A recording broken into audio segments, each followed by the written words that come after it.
کو ایک بار پھر سے اپڈیٹ کریں۔ صدر مملکت آصف علی زرداری نے وزیر اعظم کی سفارش پر 15 اراکین کو سول اعزازات عطا کرنے کی منظوری دے دی ہے۔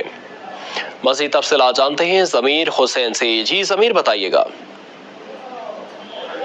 جی بالکل، صدر مملکت آصف علی زرداری نے وزیر اعظم کی سفارش پر پاور سیکٹر میں اصلاحات کی قومی ٹاسک فورس کے 15 اراکین کو سول اعزازات عطا کرنے کی منظوری جو ہے وہ دے دی ہے، اور اس کے ساتھ ساتھ صدر مملکت کی منظوری سے 10 اراکین کو سارا امتیاز اور 5 اراکین کو تمغہ امتیاز جو ہے وہ عطا کیا جائے گا۔ اس کے ساتھ ہی ساتھ اگر ہم مزید بات کر لیں تو صدر مملکت اسلامی جمہوریہ پاکستان آصف علی زرداری نے قومی اسمبلی کا اجلاس بھی جو ہے وہ طلب کر لیا ہے۔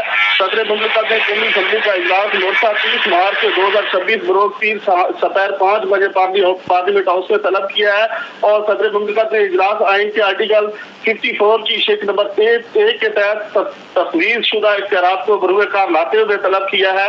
قومی اسمبلی کا 30 مارچ 2026 کو ہونے والا اجلاس موجودہ قومی اسمبلی کا 26واں اور تیسرے پارلیمانی سال کا دوسرا اجلاس ہوگا۔ تو یہ دو بڑے فیصلے جو ہے وہ صدر مملکت آصف علی زرداری نے کیے ہیں۔ پہلے فیصلے میں جو ہے وہ وزیر اعظم کی سفارش پر جو ہے پاور سیکٹر کے 15 اراکین کو سول اعزازات اور ستارہ امتیاز اور تمغہ امتیاز عطا کیا جائے گا، جبکہ دوسری جانب جو ہے وہ جو ہے حکومت کی جانب سے اور صدر مملکت کی جانب سے قومی اسمبلی کا اجلاس جو ہے وہ 30 مارچ کو طلب کر دیا گیا ہے۔ جی ٹھیک ہے ضمیر، بہت شکریہ آپ کا۔